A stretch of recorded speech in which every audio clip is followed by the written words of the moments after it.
ये श्री भगवद गीता के प्रथम अध्याय का 18वां श्लोक है।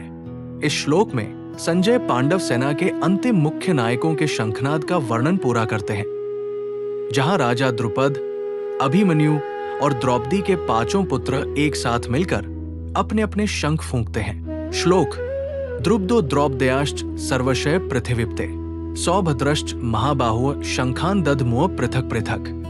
भावार्थ: संजय कहते हैं, हे पृथ्वीपति धृतराष्ट्र, राजा द्रुपद, द्रौपदी के पांचों पुत्रों और बड़ी बड़ी भुजाओं वाले सुभद्रा पुत्र अभिमन्यु, इन सब ने भी सब ओर से अपने अपने शंख अलग अलग बजाए। विस्तृत तात्पर्य: इस श्लोक में संजय द्वारा प्रयुक्त शब्द और राजाओं का क्रम धृतराष्ट्र को एक गहरा मनोवैज्ञानिक संदेश देता है।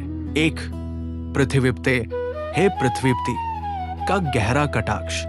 संजय यहाँ धृतराष्ट्र को पृथ्वीप्ते कहकर संबोधित कर रहे हैं। इसका अर्थ है, हे पृथ्वी के स्वामी।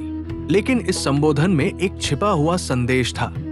हे राजन, आप महल में बैठकर भले ही खुद को इस धरती का स्वामी समझ रहे हो, लेकिन इस कुरुक्षेत्र के मैदान में अधर्म का पक्ष लेने के कारण अब आपकी ये सत्ता समाप्त होने वाली है। असली राजा तो वो है जो न्याय के साथ खड़ा है।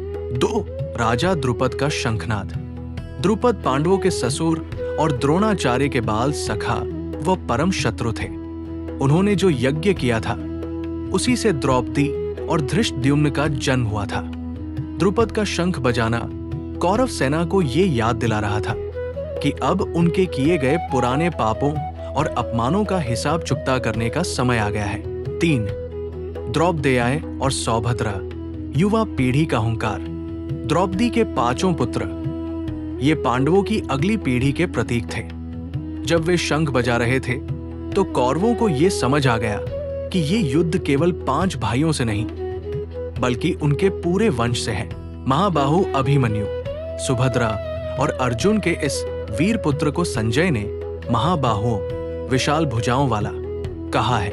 यह विशेषण आमतौर पर अर्जुन या कृष्ण के लिए उपयोग होता था, लेकिन यहाँ इसे युवा अभिमन्यु के लिए उपयोग करके संजय ने उसके असाधारण पराक्रम और शक्ति की ओर इशारा किया है। 4, शंखान दधमुः पृथक पृथक, अलग अलग शंख बजाना।